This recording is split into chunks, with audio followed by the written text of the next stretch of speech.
Hello दोस्तों, नमस्कार। बहुत स्वागत है आपका एग्जाम गुरुजी चैनल के वीडियोस में। और ऐसा वीडियो मैं आज आपके लिए लेकर आ गया हूं जो आप लोग बहुत ही ज़्यादा आपके लिए बेनिफिशियल होने वाला है। आप लोग जिसका लगातार इंतजार कर रहे थे। हालांकि पहले भी मैं इसके ऊपर एक वीडियो बना चुका था, लेकिन आज और भी अच्छे से हम उस चीज़ को समझने का प्रयास करेंगे।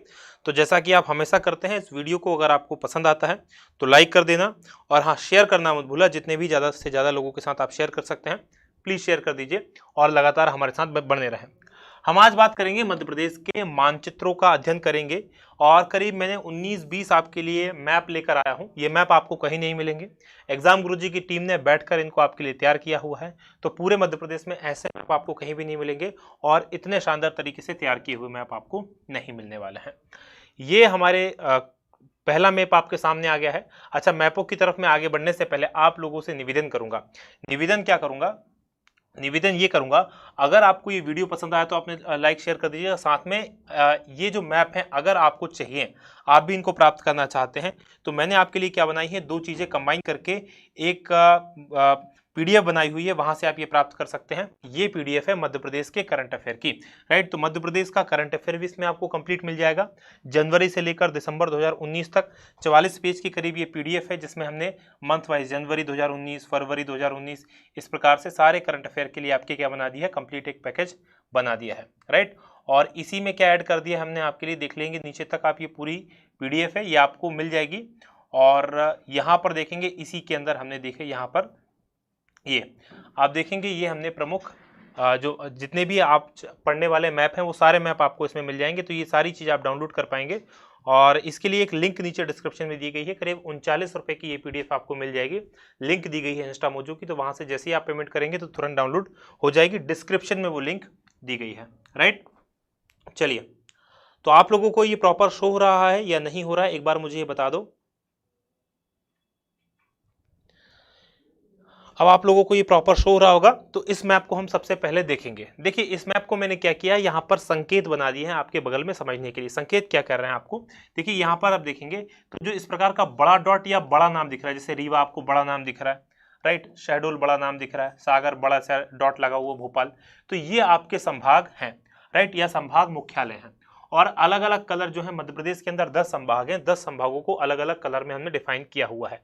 जैसे ये आप देखेंगे, मुरैना, भिंड और श्योपुर, ये तीनों एक ही संभाग में आते हैं, जिसका मुख्यालय कौन सा है, चंबल संभाग। और चंबल संभाग का मुख्यालय मुरैना है। उसके बाद देखेंगे ग्वालियर, ग्वालियर संभाग का मुख्यालय है। इसमें आते हैं ग्वालियर, दतिया, शिवपुरी, गुना और अशोकनगर। ये 5 जिले जो आते हैं वो ग्वालियर संभाग के अंतर्गत आते हैं।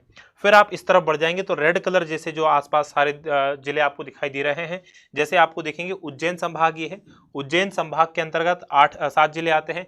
नीमच आता है, मंदसौर आता है, रतलाम आता है, उज्जैन आता है, शाजापुर आता है, आगरमालवा आता है और देवास आता है। तो ये किसके अंतर्गत आता है, उज्जैन संभाग के अंतर्गत। अंत तक जुड़े रहना मेरे साथ में, क्योंकि बहुत सारी इंपॉर्टेंट चीजें हैं। तो एक बार तो इससे क्या हो जाएगा, आपको कौन सा जिला कहां पर है और कौन सा जिला किस संभाग में आता है, ये क्लियर हो जाएगा। फिर उसके बाद देखेंगे इंदौर संभाग आपका यहां पर आ गया। इंदौर संभाग के अंदर 8 जिले हैं। इंदौर है, झाबुआ है, धार है, अलीराजपुर है, बड़वानी है, खरगोन है, बुरहानपुर है और खंडवा है। यहां पर आप देखेंगे तो ये जो अलीराजपुर है, इसकी सीमा किसके साथ में लगती है, गुजरात के साथ में लगती है। और झाबुआ की सीमा गुजरात के साथ में लगती है। नीचे फिर महाराष्ट्र वगैरह की सीमा लग जाती है। अगला आप संभाग देखेंगे, भोपाल संभाग है। राइट, भोपाल संभाग में 5 जिले हैं। कौन कौन से देखेंगे आप, विदिशा है, राजगढ़ है, भोपाल है, रायसेन है और सीहोर है। उसके बाद होशंगाबाद संभाग, होशंगाबाद संभाग में मात्र 3 जिले हैं। होशंगाबाद संभाग का नाम याद रखना, नर्मदापुरम संभाग कर दिया गया है। राइट, ये भी पूछा जा सकता है कि इस संभाग का नाम क्या है, तो इसका संभाग का नाम नर्मदापुरम संभाग है। और इसके अंदर हरदा, बैतूल और होशंगाबाद 3 जिले हैं। फिर आप देखेंगे जबलपुर संभाग है। जबलपुर संभाग में 8 जिले हैं। कटनी, डिंडौरी, मंडला, बालाघाट, सिवनी, छिंदवाड़ा, नरसिंहपुर और जबलपुर, ये सब जो हैं जबलपुर संभाग के अंतर्गत आते हैं। इसमें डिंडोरी का बिल्कुल क्लियर कर लीजिएगा, डिंडोरी 100% जबलपुर संभाग के अंतर्गत आती है। कुछ समय के लिए ये शहडोल संभाग में रही है, लेकिन वर्तमान में डिंडोरी जो है 100% जबलपुर संभाग में आती है। उसके बाद देखेंगे सागर के अंदर, सागर मुख्यालय है। इसमें शामिल है दमोह, पन्ना, छतरपुर, टीकमगढ़ और नया जो जिला बना है निवाड़ी 2018 में जो बना हुआ है, राइट। तो ये जो जिले आते हैं ये सागर संभाग में आते हैं। इधर देखेंगे शहडोल संभाग है, शहडोल संभाग जिसका मुख्यालय शहडोल है, अनूपपुर और उमरिया इसमें आते हैं। और सबसे ऊपर जो है रीवा संभाग है, जिसमें रीवा, सतना, सीधी और सिंगरौली जिले शामिल होते हैं। तो ये मध्य प्रदेश के कुल 52 जिले थे। और 52 जिलों में 52 जिले किन किन संभागों में बटे हुए थे, इन सब की मैंने जानकारी आपको दे दी, राइट। हाँ, टेस्ट सीरीज वालों को पे करने की जरूरत नहीं पड़ेगी। जिन्होंने टेस्ट सीरीज ली हुई है उनको पीडीएफ कल अपलोड कर दी जाएगी, कल एक टेस्ट बनाया जाएगा। तो जिन्होंने टेस्ट सीरीज ली है वो पे नहीं करेंगे तो भी आपको मिल जाएंगे। अब दूसरे मैप की तरफ हम बढ़ जाते हैं। दूसरा मैप सबसे इंपॉर्टेंट है, सबसे ज्यादा इंपॉर्टेंट, क्योंकि ये आपके जो पड़ोसी राज्यों के साथ हमारी सीमाएं साझा करते हैं हम, वो जो है क्लियर कर देगा वो दिक्कत आपकी। और दूसरी दिक्कत ये क्लियर कर देगा आपकी कि कितने राज्य लगे हुए हैं और कितने राज्य नहीं लगे हुए हैं, किन किन जिले से की सीमा किन राज्यों से लगती है, नहीं लगती है। तो सबसे पहले देखने के मैं आपको बताऊंगा वो कौन से जिले हैं जिनकी सीमा किसी और राज्य के साथ लगती ही नहीं है। वहीं से हम शुरुआत करेंगे, राइट। देखेंगे यहाँ पर सबसे पहले देखेंगे ग्वालियर जिला है जिसकी सीमा किसी भी राज्य के साथ में नहीं लगती है। तो यहीं से हम शुरुआत करते हैं, ग्वालियर। दूसरा देखेंगे विदिशा यहाँ पर है। तीसरा आप देखेंगे भोपाल है। चौथा आप देखेंगे सीहोर है। पांचवा देखिए शाजापुर है। छठवां उज्जैन है। सातवां धार है। आठवां इंदौर है। नवा देवास है। 10वां हरदा है। 11वां आप देखेंगे होशंगाबाद है। 12वां आप देखेंगे रायसेन है, राइट। और इधर 13वां देखेंगे तो आप नरसिंहपुर है। 14वां देखेंगे दमोह है। 15वां जबलपुर है। 16वां कटनी है और 17वां उमरिया है। तो ये 17 जिले हैं जिनकी सीमा किसी और राज्य के साथ में नहीं लगती है। और ये कई बार कंफ्यूजन होता है आप लोगों को कि कितने जिलों की सीमा लगती है और कितने जिलों की सीमा नहीं लगती। तो 17 जिले ऐसे हैं जिनकी सीमा किसी राज्य के साथ में नहीं लगती। अब अधिकतर बुक्स जो आप देखेंगे उसमें ये संख्या बताई गई है 18। उसमें क्या किया गया है, ये जो मंडला जिला है इसको भी अंतर्वर्ती जिला माना गया है। इसकी सीमा छत्तीसगढ़ के साथ नहीं लगती है। लेकिन पूरे दावे के साथ मैं कह रहा हूं आपसे, मंडला की सीमा छत्तीसगढ़ को टच करती है और ये हमने कंफर्म किया हुआ है, राइट। कंफर्म दो जगह से किया है। एक भारत सरकार का जो आंकड़े आते हैं, भारत सरकार जो जनगणना करती है, क्योंकि मानचित्र बनाने का काम भारत सरकार के पास में है। भारत सरकार की जो जनगणना 2011 हुई थी उसमें जिलेवार आंकड़े दिए जाते हैं और उस मैप में ये क्लियर सीमा जो है छत्तीसगढ़ के साथ लगती है और वहां के ऑफिशियल से भी हमने ये कंफर्म किया हुआ है, राइट। अब सबसे ज्यादा सीमा किस जिले की, कितने जिले सबसे ज्यादा लगते हैं, किस, ये हमें देखना है कौन सा जिला किस राज्य के साथ सबसे ज्यादा लगते हैं। तो आप देखना स्टार्ट करेंगे यहाँ पर मुरैना से। जो उत्तर प्रदेश है ना उसके साथ 13 जिलों की सीमा हमारे मध्य प्रदेश के जिले साझा करते हैं। तो नंबर 1 देखेंगे मुरैना, नंबर 2 देखेंगे भिंड, नंबर 3 दतिया, नंबर 4 शिवपुरी। अब शिवपुरी के साथ याद रखना, शिवपुरी किसके साथ साथ सीमा का साझा करता है, शिवपुरी इधर राजस्थान के साथ भी सीमा साझा करता है और इधर उत्तर प्रदेश के साथ भी साझा करता है। उसी प्रकार से मुरैना जो है वो उत्तर प्रदेश के साथ भी सीमा को साझा करता है और राजस्थान के साथ भी सीमा को साझा करता है। 5वां जिला है अशोकनगर। 6वां जिला आप देखेंगे तो सागर है, राइट। 7वां जिला छतरपुर है। 8वां टीकमगढ़, 9वां निवाड़ी, 10वां पन्ना, 11वां सतना, 12वां रीवा और 13वां सिंगरौली। यहाँ पर सीधी जिले के बारे में मैं स्पष्ट कर देना चाहता हूँ आपको, सीधी जिले की सीमा उत्तर प्रदेश से टच नहीं करती है। इसको क्लियर समझ लीजिएगा, सीधी जिले का। और ये भी हमने कंफर्म किया है भारत सरकार के मैप के डाटा से कि भारत सरकार का जो मैप है जनगणना वाला उसमें क्लियर दिया हुआ है कि सीधी की सीमा केवल नीचे छत्तीसगढ़ को टच करती है, ऊपर बीच में सिंगरौली और रीवा आ जाते हैं, राइट। बहुत हल्की सी पट्टी आती है। तो सामान्य मैप में आप में देखने को मिलेगा कि सीमा साझा करता है लेकिन एक्चुअल में सीमा साझा नहीं कर रहा होता है। तो उत्तर प्रदेश के साथ कितने जिलों की सीमा लगती है, तो 13 जिलों की सीमा उत्तर प्रदेश के साथ में लगती है। अब राजस्थान के साथ कितने जिले लगते हैं, तो यहां से काउंट करना स्टार्ट कीजिए मुरैना से। मुरैना पहला हो जाएगा, श्योपुर दूसरा हो जाएगा, शिवपुरी तीसरा हो जाएगा, गुना चौथा हो जाएगा, राजगढ़ 5वां हो जाएगा, आगर मालवा 6वां हो जाएगा, 7वां आप देखेंगे यहाँ पर रतलाम हो जाएगा, 8वां देखेंगे आप मंदसौर हो जाएगा, 9वां नीमच हो जाएगा और 10वां झाबुआ हो जाएगा, राइट। तो झाबुआ के साथ आप देखेंगे झाबुआ की सीमा 2 राज्यों को साझा करती है।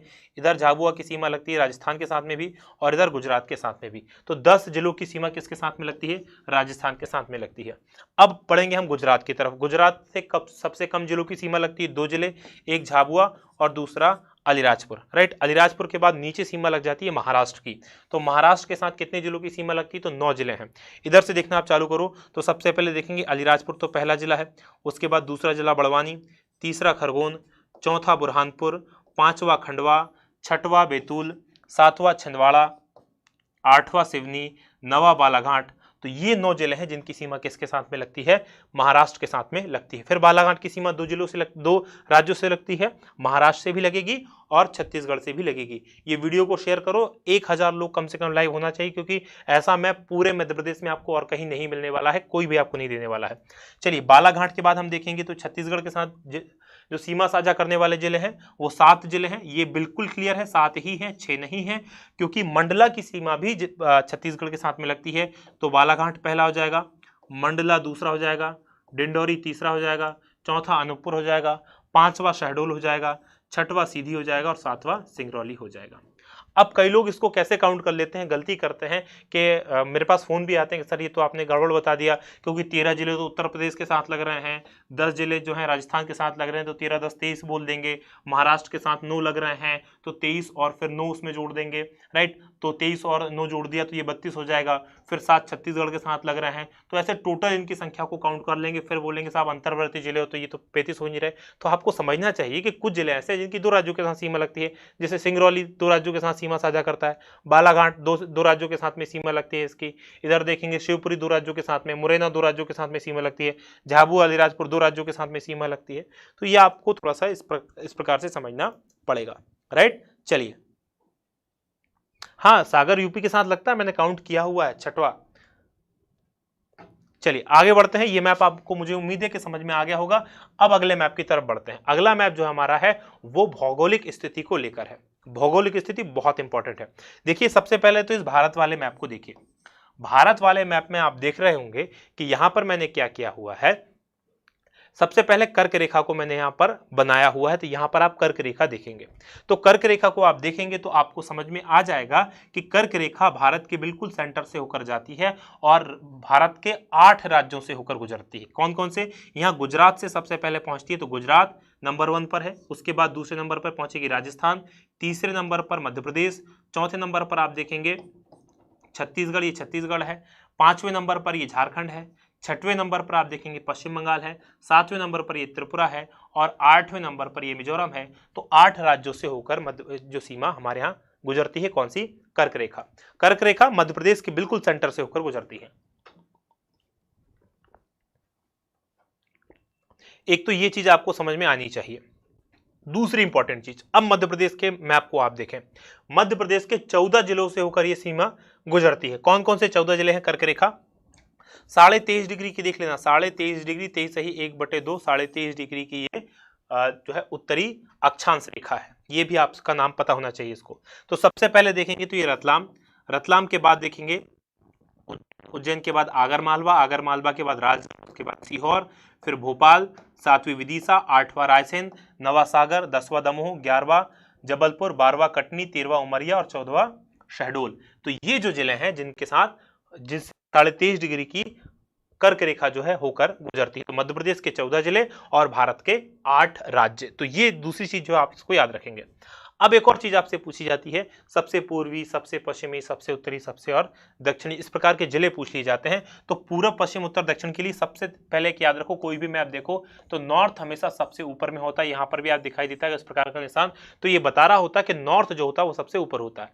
अब जब नॉर्थ ऊपर रहेगा तो जो हमारा राइट हैंड साइड रहेगा उस तरफ रहना है आपका ईस्ट, राइट। तो सबसे पूर्वी जिला कौन सा हो गया? सिंगरौली। और जो हमारा लेफ्ट हैंड होगा उस तरफ क्या होगा? वेस्ट। तो सबसे पश्चिमी जिला कौन सा हो गया? तो अलीराजपुर सबसे पश्चिमी जिला हो जाएगा, राइट। उसी प्रकार से देखेंगे सबसे उत्तरी जिला कौन सा होगा? तो मुरैना सबसे उत्तरी जिला होगा। और सबसे दक्षिणी जिला अगर आपसे पूछा जाएगा तो आप बता देंगे कि बुरहानपुर सबसे दक्षिणी जिला है, राइट। चलिए, अब इसमें यह पूछा जा सकता है कि यहां पर भारत की जो मध्य प्रदेश है उसकी अक्षांशीय और जो देशांतर विस्तार है वो क्या है? तो अक्षांशीय विस्तार, अक्षांश रेखाएं कैसी होती हैं? ये ग्लोब होता है, ग्लोब पर जो आड़ी रेखाएं होती हैं उनको अक्षांश रेखाएं कहा जाता है, राइट। तो यहां पर आप देखेंगे ये रेखाएं आड़ी हैं और ये क्योंकि मध्य प्रदेश जो है वो नॉर्थ हेमिस्फीयर में है, जो भूमध्य रेखा के ऊपर होते हैं पृथ्वी के अंदर वो नॉर्थ हेमिस्फीयर होता है, उत्तरी गोलार्ध होता है, तो इसलिए हम इसको उत्तरी अक्षांश कहेंगे, राइट। तो यहां पर आपको ये जो रेखा दिखाई दे रही है 26 डिग्री 30 अंश उत्तरी अक्षांश से लेकर मध्य प्रदेश जो फैला हुआ है नीचे 21 डिग्री 6 अंश उत्तरी अक्षांश के बीच में, ये तो 26, या फिर हम नीचे से काउंट करना करेंगे 21 अंश 6 डिग्री उत्तरी अक्षांश से 26 डिग्री 30 अंश उत्तरी अक्षांश तक। उसी प्रकार से जो ग्लोब के अंदर खड़ी रेखाएं होती हैं उन रेखाओं को हम कहते हैं देशांतर रेखाएं। और चूंकि भारत जो है वो पूर्वी गोलार्ध में है, क्योंकि बीच में से आप देखेंगे ग्रीनविच रेखा से इधर पूर्व है इधर पश्चिम है, तो भारत पूर्वी गोलार्ध में है, तो इसलिए आप देखेंगे यहाँ पर पूर्वी देशांतर नाम दिया हुआ है। राइट, तो 74 डिग्री 9 अंश पूर्वी देशांतर से, तो इधर 82 डिग्री 30 अंश पूर्वी देशांतर के बीच में भारत की जो है 82 डिग्री 48 अंश पूर्वी देशांतर तक मध्य प्रदेश जो है फैला हुआ है। अब इसमें देखेंगे जो भारत की मानक समय रेखा है जिससे पूरे भारत का समय निर्धारित होता है, ये मानक समय रेखा मध्य प्रदेश के एकमात्र जिले से होकर जाती है, वो सिंगरौली है। ये भी आप याद रखेंगे। राइट, तो इतनी सारी चीजें आपको क्लियर हो गई हैं। चलिए अभी सिर्फ फोकस करो, क्योंकि एक भी चीज आपने स्किप कर दी तो आपका बड़ा वाला नुकसान होना है। तो अभी आपको जो फोकस करना है वो फोकस करना है पूरी तरीके से स्टडी पे, पढ़ाई पे, क्योंकि ऐसे मैप आपको नहीं मिलेंगे। और ये अगर आपको मैप प्राप्त करना है, डाउनलोड करना है, तो करंट अफेयर और सारे मैप जो आज मैं आपको पढ़ाने वाला हूं उसके लिए लिंक में नीचे डिस्क्रिप्शन में एक लिंक दी गई है, 39 रुपए में पीडीएफ है, वो आप खरीद सकते हैं। चलिए अब आगे बढ़ेंगे। अब हम अगला जो मैप आपके सामने आ रहा है, और ये मैप बहुत इंपॉर्टेंट है, 3D मैप है। 3D मैप ये है कि ये मध्य प्रदेश की भू आकृतिक स्थिति को बताता है। राइट, भू आकृतिक स्थिति को ये आपको बता रहा है। अब देख लेंगे यहां पर, ये देखिए आपका भू आकृतिक स्थिति का मतलब है हमारा जो प्रदेश है वो मुख्य रूप से 3 भू आकृतिक भागों में बटा हुआ है। एक जो आप देखेंगे यहां पर, ये वो जो पूरा एरिया है, 1 नंबर मध्य भारत का पठार, राइट, दूसरा बुंदेलखंड का पठार, तीसरा इसमें विंध्याचल जो मालवा का पठार है, नर्मदा सोन घाटी है, और बघेलखंड का पठार है, रीवा पन्ना का पठार है। ये पांचों भाग मध्य उच्च भूमि का हिस्सा है। मध्य उच्च भूमि के अंदर ये 5 भाग आते हैं। राइट, तो 3 मुख्य भाग है मध्य उच्च भूमि, राइट, दूसरा उसके अंदर आ जाएगा सतपुड़ा मेकल पर्वत श्रेणी, और तीसरा उसके अंदर आ जाएगा ये आपका बघेलखंड का पठार। तो आपको ये याद रख लेना है कि मध्य प्रदेश का जो वर्गीकरण किया गया वो किस प्रकार से किया गया। अब इसमें देख पा रहे होंगे मध्य प्रदेश का सबसे बड़ा भाग कौन सा है, तो मालवा का पठार मध्य प्रदेश का सबसे बड़ा भूभाग है। दिखाई दे रहा है सबको क्लियर? ये मध्य प्रदेश का सबसे बड़ा भूभाग है मालवा का पठार। राइट, अब ये मालवा का पठार देखेंगे तो यहां से होकर 2 पर्वत श्रेणियां मध्य प्रदेश में जाती हैं। एक ये जो पर्वत श्रेणी है ये विंध्याचल पर्वत श्रेणी है। ये कौन सी पर्वत श्रेणी है? विंध्याचल। और नीचे आप देखेंगे एक पर्वत श्रेणी वाला हिस्सा ये है, और ये जो पर्वत श्रेणी है इसको कहते हैं हम सतपुड़ा पर्वत श्रेणी। 2 पर्वत श्रेणियां हैं। राइट, इतना समझ में आ गया आपको? अच्छा, इसमें एक और चीज समझ लेना कि सतपुड़ा पर्वत श्रेणी के अंतर्गत ही यहां पर आप देखेंगे धूपगढ़ चोटी है जो मध्य प्रदेश की सबसे ऊंची चोटी है, और ये पचमढ़ी के अंतर्गत आती है। 1350 मीटर इसकी ऊंची है। महादेव पर्वत में ये स्थित है, और पचमढ़ी यानी कि होशंगाबाद जिले के अंतर्गत ये आता है। इसके अलावा यहां पर आप देखेंगे ये एक पास बना हुआ है, ये एक्चुअल में बुरहानपुर दर्रा है। ये बुरहानपुर दर्रा है जो मध्य प्रदेश में स्थित एकमात्र दर्रा है, और इसीलिए इस बुरहानपुर को दक्षिण का द्वार के नाम से भी जाना जाता है। अब इसी सतपुड़ा श्रेणी का विस्तार यहां पर आप देखेंगे, ये मेकल श्रेणी है, अर्धचंद्राकार स्थिति में ये सतपुड़ा श्रेणी का विस्तार है, और इन्हीं मेकल श्रेणियों से ही अमरकंटक के पास से नर्मदा, सोन और जोहिल नदी जो है निकली हुई है। अब यहां पर आप देख रहे होंगे ये विंध्याचल पर्वत श्रेणी है। विंध्याचल पर्वत श्रेणी का 2 और विस्तार है, एक केमूर पर्वत श्रेणी है और एक ये भांडेर पर्वत श्रेणी है जो रीवा पन्ना के पठार में आती है। केमूर पर्वत श्रेणी और भांडेर पर्वत श्रेणी ये आप देखेंगे तो ये जो दोनों जगह है, ये सोन नदी चूंकि यहां से निकलती है, सोन नदी क्या करती है इधर से चली जाती है, और ये जो है जल विभाजक का काम करती है। केमूर भांडेर श्रेणी किसके बीच में? यमुना नदी और सोन नदी के बीच में। अगर ये केमूर भांडेर श्रेणी नहीं होती तो ये जो नदी होती सीधी यमुना में जाकर मिल जाती है, जबकि सोन नदी कहां मिलती है? यमुना में ना जाते हुए सीधे गंगा नदी में जाती है। तो उसका कारण है कि ये जल विभाजक का काम करती है। कौन सी? केमूर भांडेर पर्वत श्रेणी। तो ये आप इसमें याद रखेंगे।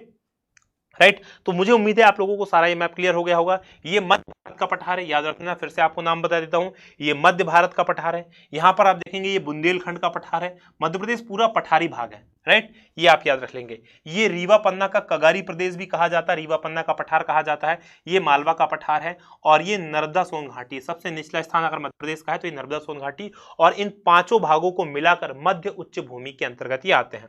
छठवां भाग अगला भाग कौन सा है? ये बघेलखंड का पठार है। यहाँ पर जो रीवा वगैरह का क्षेत्र आता है वो बघेलखंड के पठार में, और नीचे जो है सतपुड़ा मेकल श्रेणी प्रदेश आता है।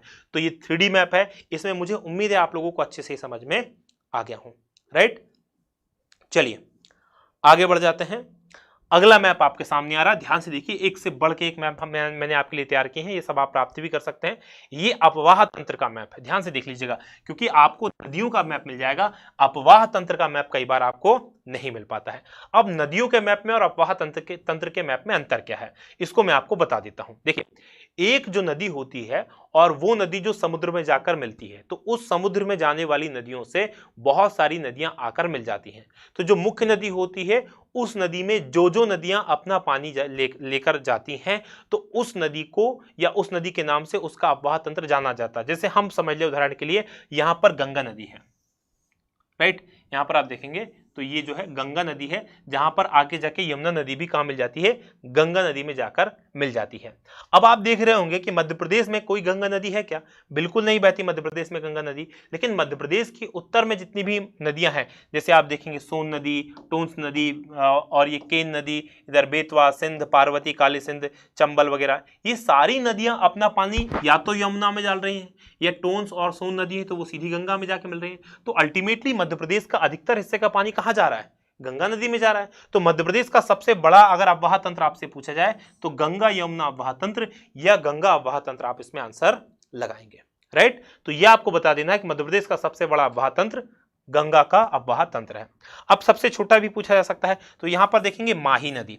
माही नदी अपवाह तंत्र, ये माही नदी वो है जो कर्क रेखा को 2 बार काटती है। तो माही नदी राजस्थान से होती हुई फिर आगे जाके कहां मिल जाती है, अरब सागर में गिर जाती है। तो माही नदी तंत्र सबसे छोटा नदी तंत्र है। उसके अलावा देखेंगे मध्य प्रदेश की सबसे बड़ी नदी पूछी जाए तो सबसे बड़ी नदी आप यहां पर देखेंगे नर्मदा लगा कर आएंगे। कौन सी लगा खाएंगे, नर्मदा।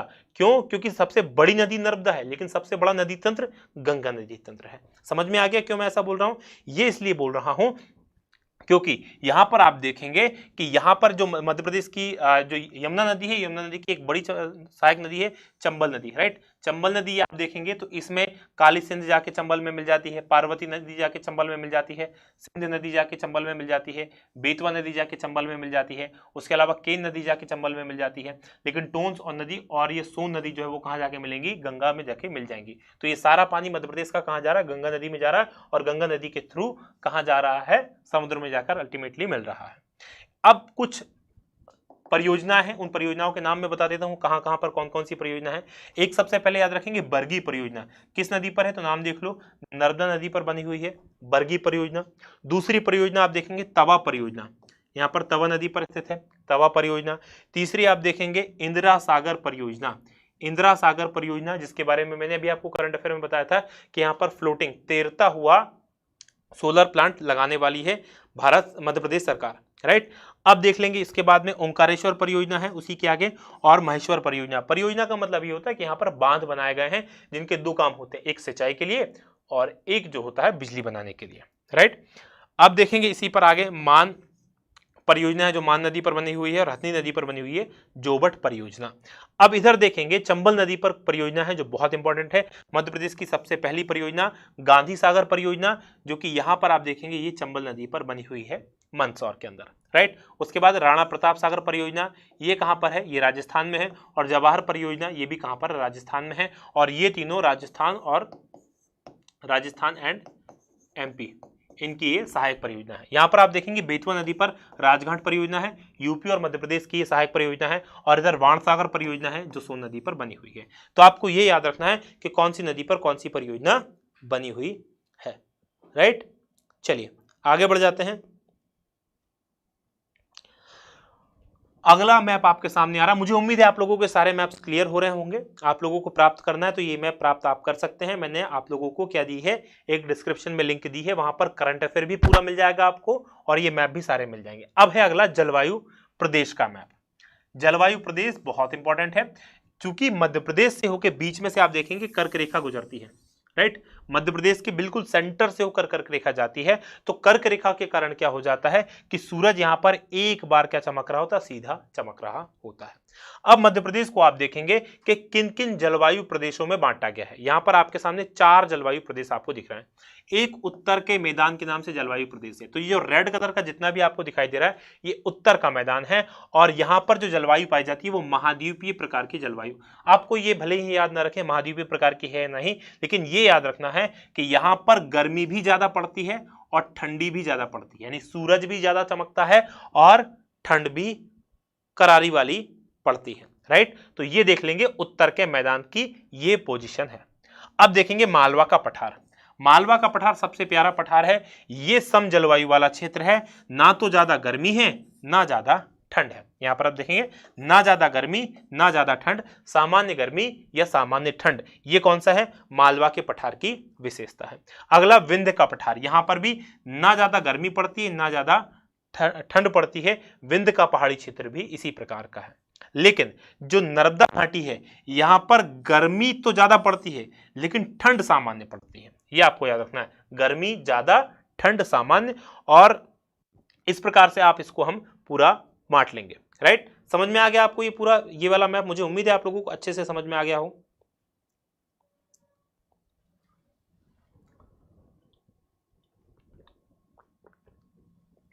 आगे बढ़ेंगे, अगला आपके सामने आ रहा है और अगली जो है वो है वर्षा वितरण। मध्य प्रदेश के किस क्षेत्र में कितनी वर्षा होती है, वर्षा वितरण को मैं आपको बता देता हूं। तो वर्षा वितरण में देखेंगे 3 भाग मध्य प्रदेश में आपको वर्षा वितरण को देखने को मिल रहे होंगे।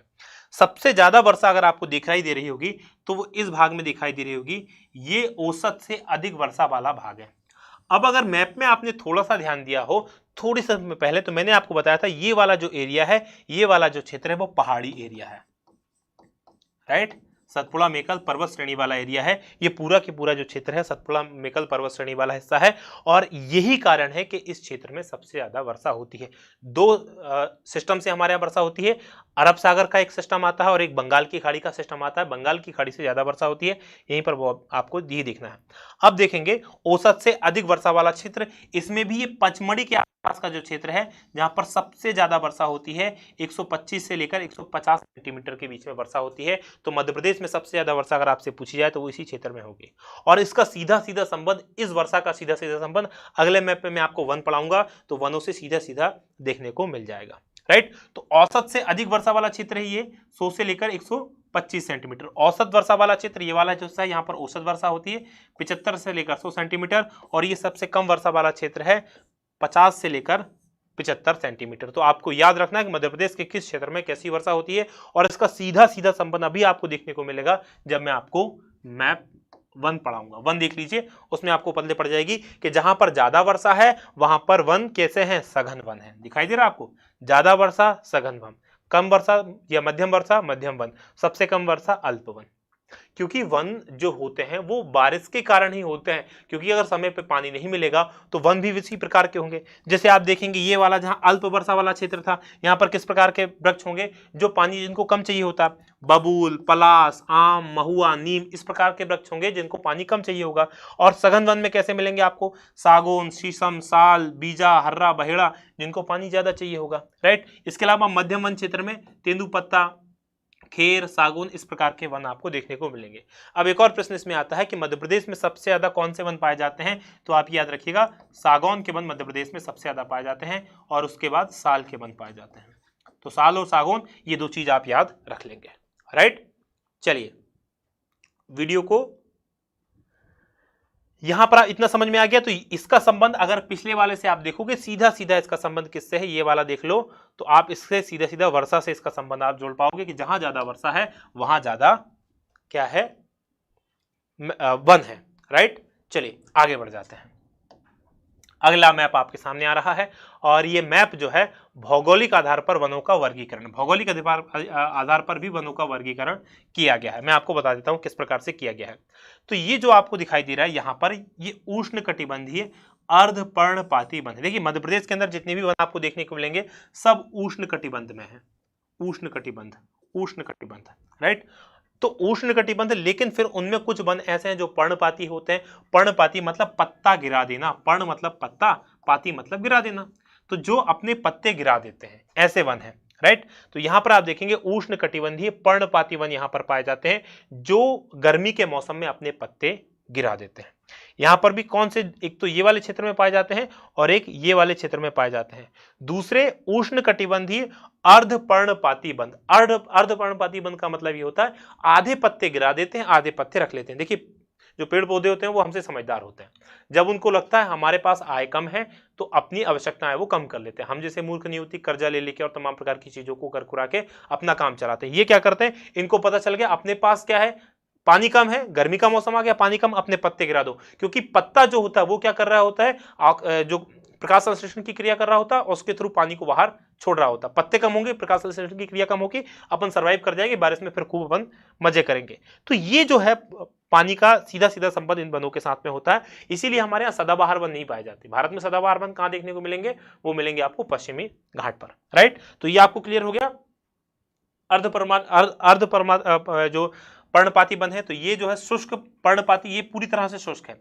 ये उष्ण कटिबंध तो है लेकिन केवल पर्णपाती है, और ये पूरी तरह से शुष्क है क्योंकि यहाँ क्षेत्र, ये पानी की वर्षा यहाँ पर जो है काफी कम होती है। तो ये आप याद रख लेंगे कि किस प्रकार के वन कहाँ पर पाए जाते हैं, राइट। आगे बढ़ेंगे। अगला है आपके सामने राष्ट्रीय उद्यान और वन्य जीव अभ्यारण्य। ध्यान देखिएगा, सबसे इंपॉर्टेंट है। एक ही मैप में मैंने आपका सब कुछ कवर कर दिया है। इसमें एक मैप में सब कुछ कवर है, जितने भी आपके नेशनल पार्क हैं, जितने आपके बायोस्फीयर रिजर्व हैं, अभ्यारण्य जो इंपॉर्टेंट है क्योंकि अभ्यारण्य कवर करना पॉसिबल नहीं है, लेकिन नेशनल पार्क इसमें सारे कवर किए हुए हैं। अपन ऊपर से देखना प्रारंभ करेंगे। यहां पर आप देखेंगे सबसे पहले ये राष्ट्रीय चंबल अभ्यारण्य है, जो कि मुरैना में भी है और इसका बड़ा हिस्सा जो है उत्तर प्रदेश में चला जाता है, राइट। राष्ट्रीय चंबल अभ्यारण्य किसके लिए है, तो घड़ियालों के संरक्षण के लिए इसको बनाया गया है। जो नदियों के नाम से जितने भी आपको अभ्यारण्य मिले, चंबल नदी के नाम से है, केन अभ्यारण्य नदी के नाम से है, सोन अभ्यारण्य नदी के नाम से। तो केन, सोन और चंबल तीनों नदी के नाम से। तो नदी में क्या रहता है, मगर रहता है, तो मकर जो है वो यहां पर घड़ियालों का संरक्षण होता है। अब देखेंगे दो हम पक्षियों के नाम से। तो एक ये घाटी गांव अभ्यारण्य है, यहां पर आप देख पा रहे होंगे, ये घाटी गांव अभ्यारण्य है। और ये घाटी गांव अभ्यारण्य कहां पर है, ग्वालियर में है। और यहां पर किस पक्षी का संरक्षण किया जाता है, तो सोन चिड़िया का, राइट। घाटी गांव, ग्वालियर और करेरा अभ्यारण्य जो कि कहां पर है, शिवपुरी। तो यहां पर भी घाटी गांव और करेरा में क्या किया जाता है, सोन चिड़िया का संरक्षण किया जाता है। एक और चिड़िया से संबंधित जो अभ्यारण्य है वो देखेंगे सेलना अभ्यारण्य, राइट। सेलना अभ्यारण्य जो है वो खरमोर पक्षी, सेलना अभ्यारण्य यहाँ पर आपको दिखाई दे रहा होगा, ये खरमोर पक्षी के संरक्षण से संबंधित है, जो रतलाम जिले में आता है। और यहाँ पर आप देखेंगे सरदारपुर में भी जो धार जिले में आता है, ये अभ्यारण्य जो है वो किससे संबंधित है, खरमोर। दो खरमोर के लिए है, जो दोनों इधर है, दोनों पक्षियों के लिए ऊपर है। अच्छे से समझ लेना इसको। अब यहाँ पर आप देखेंगे एक जो अभ्यारण्य है, डायनासोर के लिए नेशनल पार्क बनाया गया है। डायनासोर नेशनल पार्क कहां पर बना है, ये धार जिले के अंदर। तो ये डायनासोर से संबंधित हो गया, राइट। मध्य प्रदेश का सबसे छोटा अभ्यारण्य कौन सा है, तो ये जो रालामंडल अभ्यारण्य है मध्य प्रदेश का सबसे छोटा अभ्यारण्य है। और ये जो नोरादेही अभ्यारण्य है ये मध्य प्रदेश का सबसे बड़ा अभ्यारण्य है।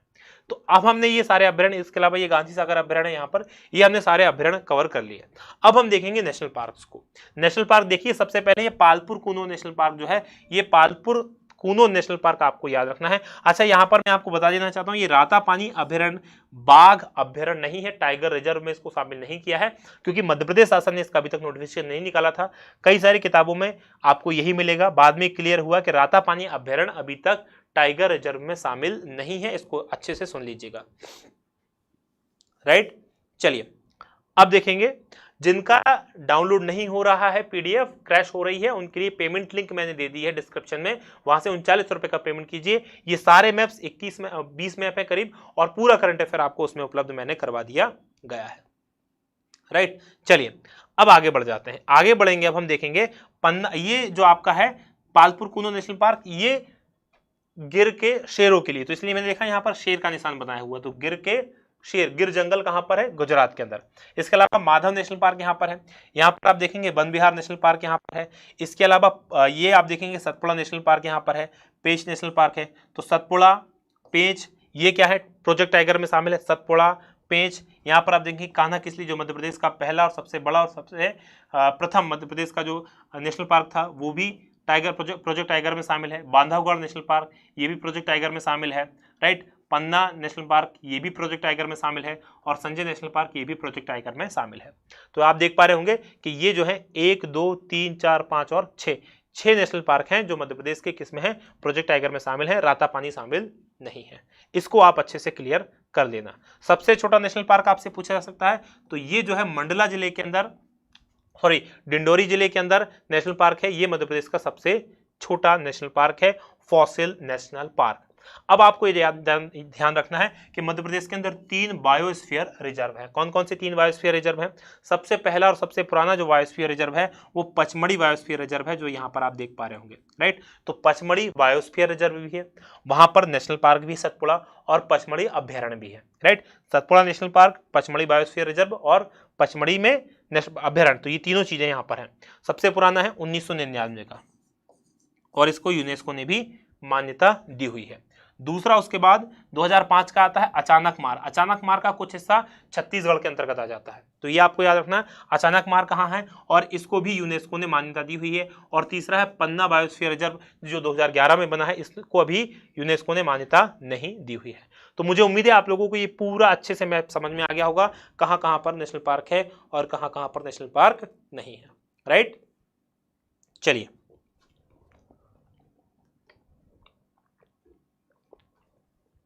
आगे बढ़ जाते हैं अगले मैप की तरफ। अगला मैप आपके सामने आ गया है, ये मिट्टियों से संबंधित मैप है। देखिएगा, मिट्टियां मध्य प्रदेश के अंदर काफी प्रकार की मिट्टियां पाई जाती है। उनमें से देखेंगे सबसे बड़े क्षेत्र पर जो मिट्टी पाई जाती है वो काली मिट्टी है। अब काली मिट्टी के भी 3 भाग हैं। एक है साधारण काली मिट्टी, तो मध्य प्रदेश के सबसे बड़े क्षेत्रफल पर यही साधारण काली मिट्टी पाई जाती है। एक है छिछली काली मिट्टी, यानी साधारण काली से थोड़ी कम काली, और एक है गहरी काली मिट्टी, राइट। ये 3 प्रकार की काली मिट्टियां मध्य प्रदेश में पाई जाती हैं। तो ये गहरी काली मिट्टी वाला क्षेत्र देख पा रहे होंगे आप, तो ये नर्मदा सोन घाटी वाला क्षेत्र है, राइट। ये मालवा का पठार इसके अंतर्गत आ जाता है, और ये वाला जो क्षेत्र है ये मध्य भारत का पठार आ गया, राइट। नीचे की तरफ ये सतपुड़ा मेकल श्रेणी वाला क्षेत्र आप देख रहे होंगे, यहाँ पर जो है छिछली काली मिट्टी वाला क्षेत्र आ गया। अब यहाँ पर कुछ भाग में मध्य प्रदेश के अंदर जलोढ़ मिट्टी या कछारी मिट्टी पाई जाती है, जो सबसे उपजाऊ मिट्टी है। अगर आपसे प्रश्न पूछा जाता है मध्य प्रदेश की सबसे उपजाऊ मिट्टी कौन सी है, तो ये जो मिट्टी है ये चंबल नदी के द्वारा बहाकर लाई गई है, और ये जलोढ़ या कछारी मिट्टी जो मध्य प्रदेश की सबसे उपजाऊ मिट्टी है।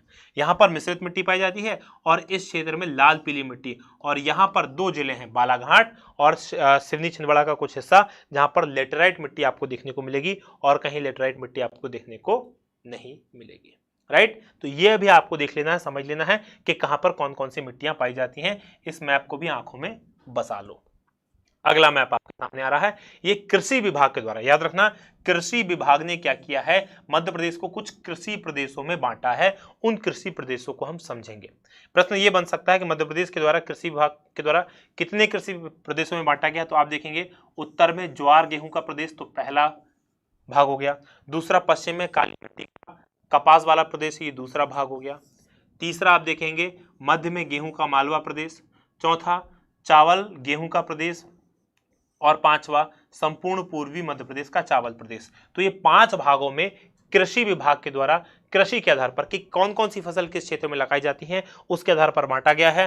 तो ये काली मिट्टी वाला कपास वाला क्षेत्र है, मध्य में गेहूं का मालवा प्रदेश है, ऊपर उत्तर में ज्वार गेहूं प्रदेश है, यहाँ पर चावल गेहूं प्रदेश है, और संपूर्ण पूर्वी चावल का प्रदेश। ये 5 भागों ने कृषि प्रदेशों के आधार पर कृषि विभाग ने मध्य प्रदेश को बांटा हुआ है, राइट। चलिए अगला है कृषि जलवायु प्रदेश। देखिए कृषि प्रदेश अलग होता है, फिर जलवायु के आधार पर, ये था कहां कहां पर खेती होती थी उसके आधार पर, और ये जो मैप है ये बताएगा कि यहां पर किस प्रकार की जलवायु पाई जाती है। उसके आधार पर 11 भागों में मध्य प्रदेश को बांटा गया है। कौन कौन से 11 भाग है, यहां से अपन देखना प्रारंभ करते हैं। सबसे ऊपर देखेंगे तो ये ग्रिड, ये कौन सा प्रदेश है, ग्रिड क्षेत्र कहते हैं इसको, राइट, जो ग्वालियर वाले हिस्से में आता है ग्रिड क्षेत्र। दूसरा देखेंगे उसकी बंगाल में बुंदेलखंड क्षेत्र, 11 भाग हैं। दूसरा ये पहला ग्रिड, दूसरा बुंदेलखंड, तीसरा देखेंगे ये मालवा पठार, ये तीसरा है। चौथा देखेंगे झाबुआ पहाड़ी मैदान, ये चौथा प्रदेश है। पांचवा देखेंगे निमाड़ मैदान, राइट, ये पांचवा है। छठवां देखेंगे विंध्य पर्वत क्षेत्र, सातवां देखेंगे मध्य नर्मदा घाटी, आठवां आप देखेंगे सतपुड़ा पठार वाला क्षेत्र, राइट। नवा आप देखेंगे यहाँ पर कैमूर पठार एवं सतपुड़ा पहाड़ी क्षेत्र, और 10वां देखेंगे छत्तीसगढ़ का उत्तरी पहाड़ी मैदान, और 11वां देखेंगे छत्तीसगढ़ का मैदान। तो ये 11 जलवायु प्रदेशों में इस प्रकार से बांटा गया है। आपको ये मैप भी कहीं नहीं मिलेगा, नाम मिल जाएंगे। तो जलवायु के आधार पर 11 जलवायु कृषि जलवायु क्षेत्रों में मध्य प्रदेश को बांटा गया है, ये आप याद रख लेंगे, राइट। चलिए आपको फिर से बता दूं, अगर ये आपको पीडीएफ चाहिए करंट अफेयर मध्य प्रदेश की और इसकी, तो डिस्क्रिप्शन में भी लिंक दी गई है, नीचे कमेंट बॉक्स में भी आपको लिंक दी जा रही है, वहां के थ्रू आप पेमेंट कर पा रहे होंगे। एप्लीकेशन से भी पेमेंट नहीं हो रहा है, तो यहां से आप पेमेंट करके 39 रुपए का आप डाउनलोड कर पाएंगे, सारे मैप मिल जाएंगे आपको और सारी चीजें आपको मिल जाएंगी। अब ये कुछ सर्वाधिक उत्पादन वाली फसलें हैं, कहां पर कौन सी फसल का सबसे ज्यादा उत्पादन होता है वो मैं आपको बता देता हूं। देखिए सबसे ऊपर देखते हैं तो मुरैना में सबसे ज्यादा किस फसल का उत्पादन होता है, तो यहाँ पर आपको दिखाई दे रहा है सर्वाधिक सरसों उत्पादन। तो सबसे ज्यादा सरसों उत्पादन आपसे पूछा जाए तो कहां पर बता देंगे आप, मुरैना में। अब पूछा जाए आपसे चना, यहाँ पर आप देखिए सबसे ज्यादा चना उत्पादन कहाँ होता है, तो विदिशा में सबसे ज्यादा चने का उत्पादन होता है। सबसे ज्यादा सोयाबीन उत्पादन कहाँ पर होता है, तो धार में सबसे ज्यादा सोयाबीन का उत्पादन होता है। और यहाँ पर आप देखेंगे सबसे ज्यादा अरहर का उत्पादन तो नरसिंहपुर जिले में सबसे ज्यादा अरहर उत्पादित होती है। सबसे ज्यादा गेहूं उत्पादन तो होशंगाबाद जिला आपको याद रखना है गेहूं के लिए। सबसे ज्यादा मक्का उत्पादन तो छिंदवाड़ा आपको याद रखना है मक्का के लिए। अभी कॉर्न फेस्टिवल, मक्का फेस्टिवल भी छिंदवाड़ा में आयोजित हुआ, तो ये भी आप याद रखेंगे। सबसे ज्यादा धान उत्पादन अगर कहीं है तो वो बालाघाट आप याद रखेंगे। तो इस प्रकार से आपको याद रखना है कहां पर किस चीज का सबसे ज्यादा उत्पादन होता है, राइट। ये मैप भी सारे इंक्लूडेड हैं उस पीडीएफ में जिसको आप ले सकते हैं। अगला देख लीजिए, अगला पशु संख्या और पशु उत्पाद, कहां पर कौन सा पशु सबसे ज्यादा पाया जाता है और कौन सा उत्पाद सबसे ज्यादा प्राप्त होता है। यहां पर देखेंगे सर्वाधिक भैंसों की संख्या मुरैना जिले के अंदर है। ये 2012 में पशु संगणना हुई थी, उसके आंकड़े के हिसाब से है। 2017 में पशु संगणना हुई है, उसके आंकड़े अभी तक नहीं आए हैं, पूरी तरह से रिलीज नहीं किए गए हैं, तो हम उसी के आधार पर ये आपको बता रहे हैं। तो भैंसें सर्वाधिक कहां पाई जाती थी, मुरैना, राइट। सबसे ज्यादा दुग्ध उत्पादन पूछा जाए तो मुरैना, और सबसे ज्यादा गधों की संख्या पूछी जाए तो मुरैना, राइट। तो ये तीन चीजें मुरैना में आपको सबसे ज्यादा मिलेंगी। शिवपुरी में सबसे ज्यादा ऊन उत्पादन कहां पर होता है, तो शिवपुरी में। सबसे ज्यादा ऊंट कहां मिलते हैं, तो मंदसौर में। सबसे ज्यादा मांस का उत्पादन कहां पर होता है, तो भोपाल में। सबसे ज्यादा बकरी, घोड़े और खच्चर, तीन चीजें, बकरी, घोड़े और खच्चर कहां मिलेंगे, तो ये धार जिले के अंदर मिलेंगे। सबसे ज्यादा भीड़ कहां मिलेगी, तो बुरहानपुर में मिलेगी। सबसे ज्यादा अंडा और कुक्कुट के अंदर आपका बतख भी शामिल होती है, मुर्गे मुर्गी तो होते ही हैं, बतख जो पक्षी वगैरह होते हैं, तो वो सबसे ज्यादा कहां मिलेंगे, अंडा और पक्षी दोनों जबलपुर में ज्यादा मिलेंगे। और रीवा में सबसे ज्यादा गाय और सबसे ज्यादा सुअर। तो ये आपको मैप देख लेंगे कि कहां पर कौन कौन सी चीजें आपको ज्यादा देखने को मिलती हैं, राइट।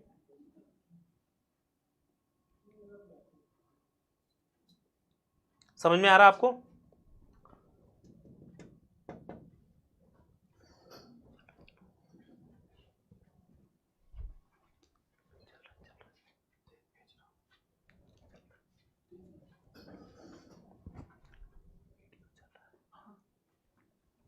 चलिए, आई थिंक मेरे कनेक्शन में कुछ एरर है, मैं देख लेता हूं। 2 मिनट आप लाइन पे रहें। इतना समझ में आया आपको या नहीं आया, एक बार कमेंट करके मुझे बता दें कि इतना आपके समझ में आया। Very good. अब आगे बढ़ जाते हैं। अगला जो है वो है आपके सामने प्रमुख खनिज क्षेत्र। ये खनिज क्षेत्र भी आपसे पूछे जा सकते हैं, ये भी याद रख लीजिएगा। मैप के थ्रू हमने इसमें आपको कवर करवाए हुए हैं, राइट। बहुत ही शानदार मैप है, मुझे बहुत अच्छे से पता है, सारे टॉपिक मैंने आपको कवर करवाने की कोशिश की है। चलिए,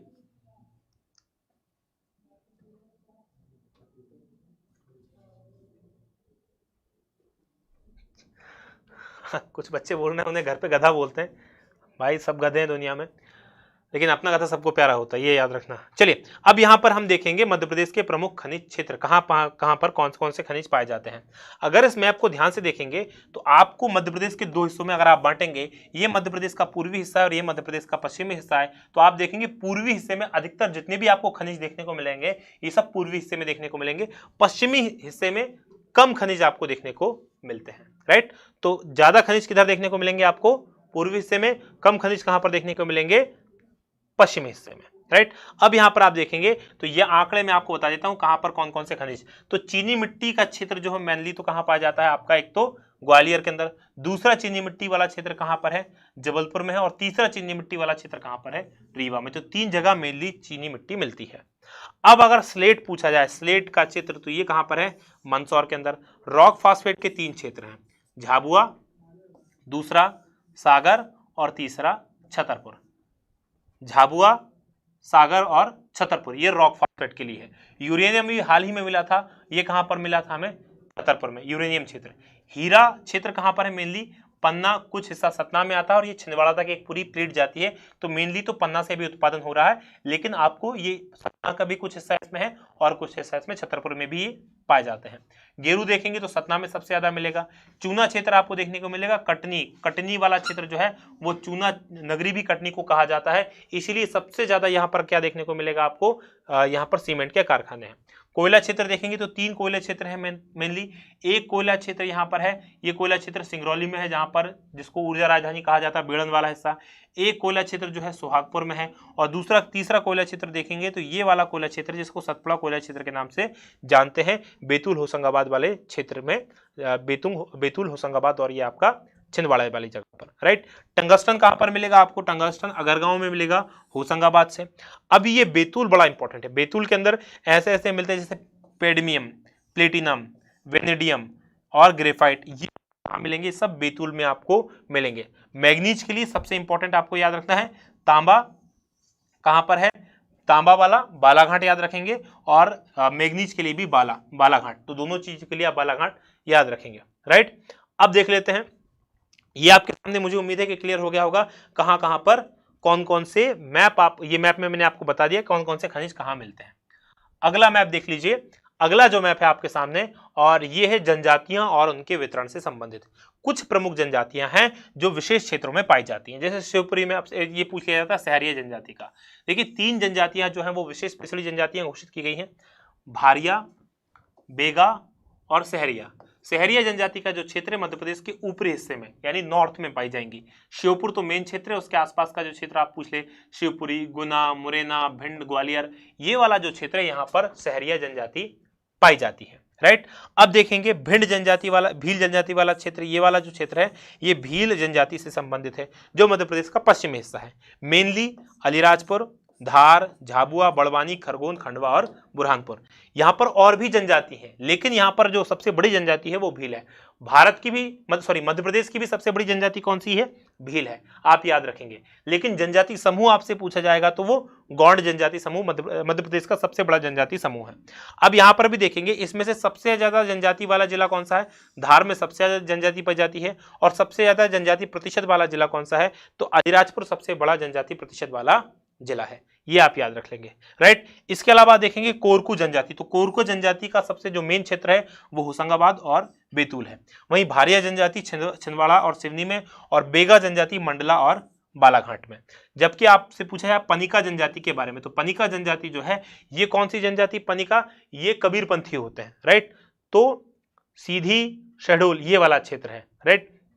और यहाँ पर आप देखेंगे कोल जनजाति के लिए तो कटनी, जबलपुर, उमरिया और सीवा, यहाँ पर कोल जनजाति पाई जाती है, और ये पनिका, सिंगरौली, सीधी, शहडोल, अनूपपुर और डिंडोरी, ये पनिका जनजाति वाला क्षेत्र है। यहाँ पर मेन क्षेत्र कहाँ कहाँ पर पाए जाते हैं ये आपको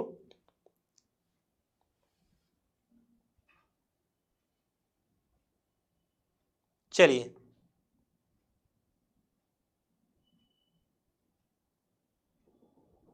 अब देखेंगे आगे। अगला जो आपके सामने मैप आ रहा है, और ये जो मैप है लोक नृत्य और लोक गायन से संबंधित, कहां कहां पर कौन कौन सा लोक नृत्य आपको देखने को मिलते हैं। देखिएगा, सांस्कृतिक रूप से मध्य प्रदेश के कौन कौन से क्षेत्र हैं, एक चंबल अंचल कहा जाता है, दूसरा आपका मालवा, तीसरा जरा निमाड़ देखेंगे, ये बघेलखंड और बुंदेलखंड, राइट। तो हम ऊपर चलेंगे, सबसे ज्यादा कम कहां पर आपको मिलेगा, तो एकमात्र लोक नृत्य है लांगुरिया। तो ये जो चंबल वाला क्षेत्र है ये बागियों के लिए ज्यादा फेमस है, सांस्कृतिक रूप से उतना ज्यादा रिच नहीं है। सांस्कृतिक रूप से अगर कोई सबसे ज्यादा रिच क्षेत्र है तो बुंदेलखंड और बघेलखंड है, ये आप याद रख लेंगे। आप अगर बुंदेलखंड को देखेंगे तो बुंदेलखंड के अंदर बधाई नृत्य है, राई नृत्य है, रास नृत्य है, सहरा है, कानड़ा है और कलश है। इसमें ये जो राई नृत्य है ये मध्य प्रदेश का राजकीय नृत्य भी है। उसके अलावा गायन देखेंगे, बुंदेलखंड के अंदर गायन देखेंगे तो यहाँ पर आल्हा, बिरहा गायन, हरदौल की मनुती, वेरायटा, चौकड़िया, जगदेव का पुजारा और बांबुलिया है। जबकि अगर हम बघेलखंड के अंदर लोक नृत्य देखें तो लोक नृत्य यानी डांस, फोक डांसेस, सुआ, दादर, कलसा और दोगरा। जबकि लोक गायन देखें तो विदेशिया गायन और बसदेवा गायन, ये दो यहाँ पर बघेलखंड के अंदर। तो आप देख रहे हो कल्चरली जो सबसे ज्यादा रिच वाला क्षेत्र है वो बुंदेलखंड वाला क्षेत्र है। मालवा में आप देखेंगे मटकी, गरबा, गरबी, कहरवा, फुंदी, राइट। वहीं लोक गायन में देखेंगे तो संझा गीत, हीड गायन और भरथरी गायन यहाँ पर है। निमाड़ में देखेंगे तो गणगौर, काठी और डांडिया, ये इंडियन ही डांडिया है। ये लोक नृत्य हैं यहाँ के। और लोक गायन में सांझा गीत, हीड़ गायन और भरतरी तो मालवा के और निमाड़ के लगभग सेम लोक गायन है, अलग अलग अंतर कुछ इसमें नहीं है। तो बुंदेलखंड को आपको याद रखना है, ये कल्चरली बहुत रिच है। अगला देख लीजिए, अगला जो मैप आपके सामने आ रहा है ये ऊर्जा संसाधन का मैप है। ऊर्जा संसाधन में कहां कहां पर क्या क्या चीजें हैं, मैंने इसमें सारी चीजें मेंशन कर दी हुई है। जिससे सबसे बड़ा सोलर प्लांट, सबसे बड़ा सोलर प्लांट ये गुड़ जगह है रीवा के अंदर, ये सबसे बड़ा भारत का सोलर प्लांट है जो कि कहां पर लगाया गया है, गुड़ 750 संभवतः, जहां तक अगर मैं सही से रिकॉल कर पा रहा हूं तो 750 मेगावाट का ये है, राइट। इसके अलावा कुछ ताप विद्युत गृह हैं। ताप विद्युत गृह जैसे देख लेंगे आप, ये है विंध्याचल ताप विद्युत गृह जो मध्य प्रदेश का सबसे बड़ा, एमपी का सबसे बड़ा ताप विद्युत गृह यही विंध्याचल है, जो कहां पर है, सिंगरौली के अंदर है, बेढ़ंज में, राइट। दूसरा ताप विद्युत गृह देखेंगे तो संजय गांधी ताप विद्युत गृह है जो बिरसिंहपुर उमरिया में है। अमरकंटक ताप विद्युत गृह है जो कि चचाई अनूपपुर में है, राइट। यहाँ पर आप देखेंगे जबलपुर ताप विद्युत गृह है। इधर देखेंगे तो पेंच ताप विद्युत गृह जो कि छिंदवाड़ा के अंदर है। यहाँ पर आप देखेंगे चांदनी ताप विद्युत गृह है जो मध्य प्रदेश का पहला ताप विद्युत गृह था, बुरहानपुर जिले के अंदर है। श्री सिंगाजी ताप विद्युत गृह है जो कि खंडवा जिले के अंदर है, यहाँ पर भी। तो ये आप सारे ताप विद्युत गृह आप इसमें देख पा रहे होंगे, राइट। अब देख लीजिए, इसके अलावा सतपुड़ा का ताप विद्युत गृह ये सारणी में है। और पहला बायोगैस संयंत्र जो बनाया गया था मध्य प्रदेश के अंदर वो बैतूल जिले के अंदर कसई गांव में। बायोगैस संयंत्र अगर आपसे पूछा जाए पहला तो ये कसई गांव कहां पर, बैतूल जिले में। तो ये आप याद रख लेंगे। दूसरा आपको याद रख लेना, प्रथम शहरी कचरे से बायोगैस का कारखाना, जो शहर का कचरा निकलता है उससे बायोगैस बनाने का कारखाना कहां पर है, भोपाल के अंदर, राइट। पहला सौर पार्क गणेशपुर राजगढ़ जिले के अंदर, सौर पार्क। यहां पर देखेंगे पहला सौर ऊर्जा संयंत्र जो बनाया गया था, यह संयंत्र जो गांव था जहां पहले सौर ऊर्जा से संचालित हुआ था वो गांव कस्तूरबा गांव इंदौर जिले के अंदर, राइट। सबसे ज्यादा पवन ऊर्जा पर लगे हैं तो वो रतलाम आपको याद रखना है, राइट। तो ये सारी चीजें आप इसमें याद रख लेंगे। और उसके अलावा पहला जो पवन ऊर्जा संयंत्र बनाया गया था वो बना था देवास में। तो ये भी आप रख लेंगे कि पहला पवन ऊर्जा संयंत्र देवास में बना था। तो ये जो संबंधित थी सारे आंकड़े मैंने बता दिया आपको, ये किससे, मध्य प्रदेश के ऊर्जा संसाधन से संबंधित है, राइट। हाँ, उतना सफिशियंट है अनुराग, जितना मैंने मध्य प्रदेश करंट अफेयर में पढ़ाया है उतना सफिशियंट है, उससे ज्यादा और पढ़ने की आपको आवश्यकता भी नहीं है। रिवीजन जरूर कर लीजिएगा उसका। ये हमारे पूरे मैप्स थे। मुझे उम्मीद है आप लोगों के ये जो मैप हैं वो समझ में आए होंगे। और अगर ये मैप और करंट अफेयर की पीडीएफ, कौन सी पीडीएफ मैं आपको बता देना चाहता हूं, एक बार फिर से देख लो। अगर आप प्राप्त करना चाहते हैं तो डिस्क्रिप्शन में भी लिंक दी गई है, वहां से भी आप ले सकते हैं। इसके अलावा हमारी टीम को व्हाट्सअप भी आप कर देंगे तो व्हाट्सअप में भी आपको लिंक मिल जाएगी। ये पूरी पीडीएफ है ऊर्जा संसाधन, देखा ना मैंने आपको पढ़ाया, लोक नृत्य, जनजातियां, खनिज क्षेत्र, पशु उत्पाद, सर्वाधिक फसल वाला, जलवायु प्रदेश वाला, ये सारे जो मैप हैं ये मैंने आपको उस पीडीएफ में दिए हुए हैं। अगर आप प्राप्त करना चाहते हैं तो ये पीडीएफ ले सकते हैं। इसके अलावा इस पीडीएफ में आपको 12 महीने का, जनवरी से लेकर दिसंबर तक के करंट अफेयर भी अपडेट किए हुए हैं। और मध्य प्रदेश के जितने भी सम्मान दिए गए हैं यहाँ पर आप देखेंगे ये सारे सम्मान वगैरह मैंने सब अपडेट किए हुए हैं। तो ये आपको मिल जाएगी, 44 पेज की पीडीएफ है। आप अभी इसको प्राप्त कर सकते हैं, नीचे डिस्क्रिप्शन में पेमेंट करके 39 रुपए की ये पीडीएफ है। और लगातार हमारे साथ जुड़े रहें। कल से मैं एक स्पेशल क्लास स्टार्ट करने वाला हूं, ये जो संख्या थोड़ी सी बना के रखो। कल से हम अगले 12 दिनों तक हर दिन 1 महीने का करंट अफेयर जनवरी से स्टार्ट करेंगे। जनवरी 2019 से आपकी परीक्षा तक मैं आपको पूरे 12 महीने का दिसंबर 2019 तक का करंट अफेयर पूरा करवा दूंगा।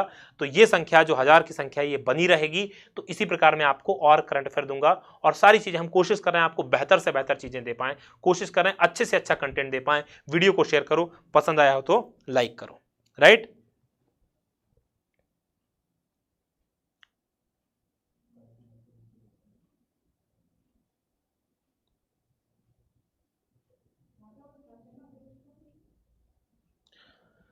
बहुत बहुत धन्यवाद आपका।